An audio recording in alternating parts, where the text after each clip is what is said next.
Your grind brought to you by the Cannabis Lab. Of course, I'm Todd Rosales, and we're here live at the Benzinga Cannabis Capital Conference in Miami Beach, Florida, at the Fountain Blue Hotel. The conference is going strong behind us. I haven't sat in on a single panel, but I hear that they're great. Mike, I know that you were on a panel, and welcome my guest, Mike Weinberger from Item 9 Labs. Thanks for joining us, man. Thanks for having me. Appreciate it. You're on the little stage today. Yesterday, you were on the big stage. You were in the background of the video. No stage is little, man. Every stage is important. So appreciate you having me on. Of course. Well, any friend of the Matteo team is a friend of ours, and I appreciate them allowing you to slum it with us today. So, Mike, you are the CEO of Item 9 Labs, and you guys are based out of Arizona, which is slowly becoming, not slowly, very quickly becoming one of the largest markets in the country.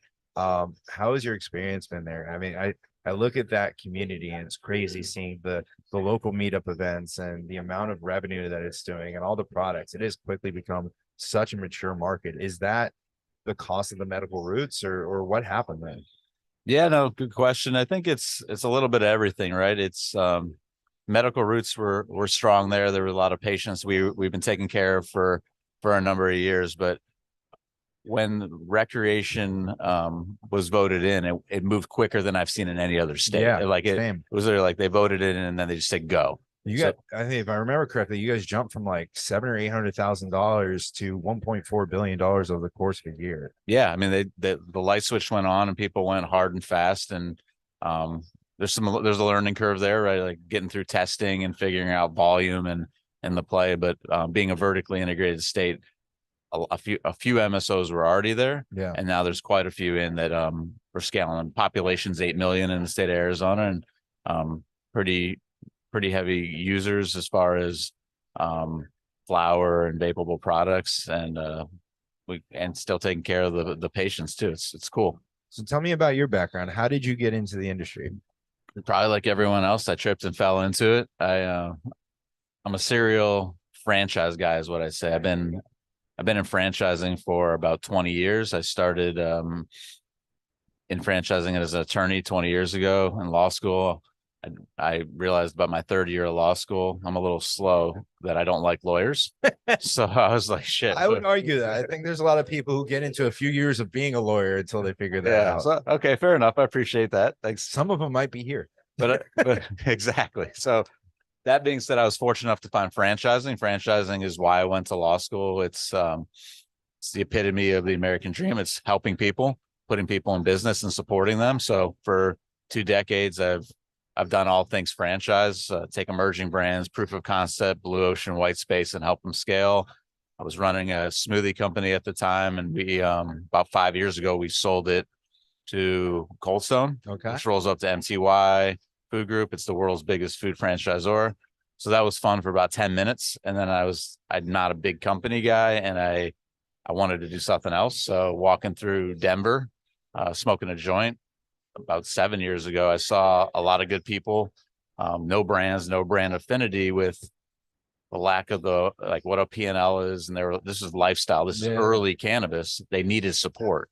And then what we do is franchise. So we created the first franchise cannabis ecosystem to be able to try and do what's right and keep it local. That's really cool. And it just kind of occurred to me as I'm thinking through this right now, like franchising is so unique. Like you think about it, and it I don't know, it seems weird. It's like, oh, I'm going to own one of these businesses. But at the end of the day, what you've really done is you've created a business that is so well put together, planned out with the SOPs and everything else, that I don't want to say anybody can run it, because obviously you have to find somebody who has the passion, has the entrepreneurship, but it's almost like being a recruiter for business owners, which is extremely unique. Like to be able to build a business that not just you yourself who created it can run, but you can plug in anybody that you identify that has the right attributes to run it. It's got to be harder than just founding a business and scaling it.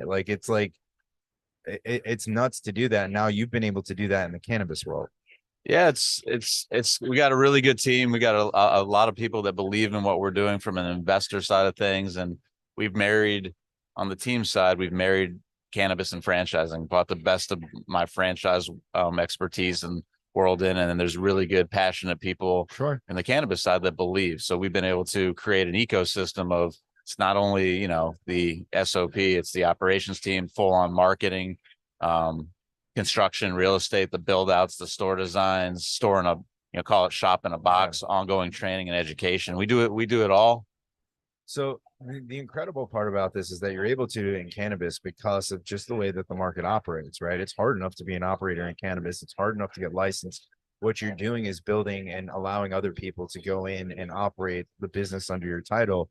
What are the major challenges that you face? Like if I want to franchise a Chick-fil-A, and obviously I'm simplifying this, like I attend the webinar, I go through the process, I get selected, I get my territory, like as long as it's zoned for a commercial restaurant, we're good. Like it's just zoning. I don't have to worry about being licensed to sell fried chicken, right? And there's, and even if I did, I'm sure there'd be a lot more fried chicken licenses than there would be for cannabis. So you're going into these states that may, obviously Oklahoma's the Wild West. There's a ton of licenses, but some of these are more limited. How much more complicated is it for you to do it, and how early involved in the process does this happen? Do you guys go through the licensing and then is there a transfer, or do you find someone that you want to partner with and then it's, hey, we're going to go through this process together? Little bit of all of it, right? I call it like a la carte. So we have in-house licensing. Our head of licensing came over from MedMen years ago, and we're actually good at winning licenses. But cool. It's hard, right? It's hard to win licenses. So when people come to us, we vet them to make sure they're good people. They have the understanding of how hard cannabis is going to be, even though they have us, and then the financial wherewithal, right, to be able to open these locations. So the two biggest hurdles are licensing and cash. It's hard. You don't at Chick-fil-A or McDonald's, you go get a loan, right? You go get an SBA loan because of the federal legal nature in the US. They have to, our franchisees are putting down the $1 million to open a location. That's a rough number, but it usually checks out. And then we take them all the way through the process. We do have some people that come to us and go, shit, we want a license. We have no idea what to do. And then we're there for them. That's cool. We'll help all people, no matter where they are or what stage they're in, as long as they are good people and they understand where we're at. And we have a brand, right? It's Unity Road. So Unity Road is the intersection of where local business ownership meets cannabis. And you couldn't open under another brand name. You're under our brand name. So you get the power of an MSO, the power of a big brand like a Rise or a Sunnyside or any of these other brands, but you own this business 100%. And that's the value prop that people didn't see before. It's how do you compete with the MSOs today? You don't, except there's a vehicle that we can provide, right? Which to me, I think is a really powerful tool for a lot of people that are maybe transitioning from the legacy industry, or people that are very passionate about cannabis, maybe someone that has somewhat of a vertically integrated business and they're really good at growing phenomenal cannabis. And I can't tell you, California is probably the #1 place for this, where they're good at growing great weed and that's it. They're not good at branding. They're not good at marketing. They're not good at any of that other stuff, but they grow phenomenal weed, and their product deserves to be out there, and their art form deserves to be consumed. I imagine that for someone like that the opportunity with your business is invaluable because they're getting all of that. I don't want to say handed to them, but they're being trained, they're being taught, they're seeing other people doing it, and they get to be joint part of that community, and they get to continue their art form under your banner. Yeah. I mean, I drink the Kool-Aid, meaning like I believe in what we do, but and it's because we only do it on the retail side right now. If someone comes with a license or extraction or cultivation, while we do that as our business, that's lion's share of our business. I don't think it's good for a newbie to try and break in a market right now and try and grow or do cultivation or extraction. So we help them on the retail side, but then we also help curate the products, right? The industry is not that big. We know the players, and we have more buying power. Even if we can't cross state lines, we have the same relationships, so we're able to help them get the right products on their shelves and go 100% cross state lines. 100%. Very cool, man. So how do you go through your vetting process of the partners that you find? Yeah, we take a traditional franchise dev approach, meaning we run multiple ways to find franchisees through conferences, either cannabis or franchise conferences.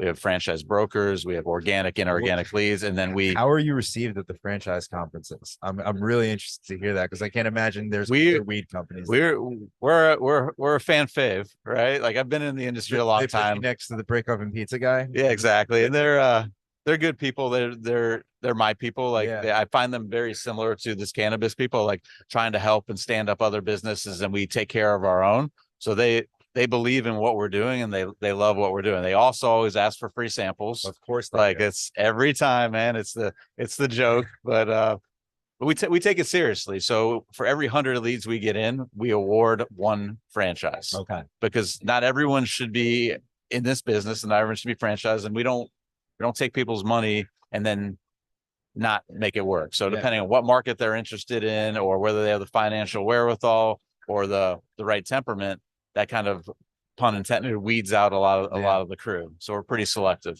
Very cool. Well, Mike, where can people find you if they're interested in working together, if they're in your markets? Yeah, so item9labs.com, unityroad.com is our websites. I live in Colorado. Our office is in Phoenix, but we've got dispensaries in South Dakota, Colorado, Oklahoma. We'll be opening in Somerset, New Jersey on Beautiful. June 15th. So it'll be East Coast. Got some other licenses going in Michigan and Chicago. And then we got a pretty massive transaction that's closing in the next month. In Canada, we'll have another 47 Unity Roads open in Ontario. So we're everywhere, man. You guys are a giant MSO, and I think more people should know about it. I appreciate it. Appreciate it. Mike, thank you for sitting down with me. Thanks, man. Thanks for having me.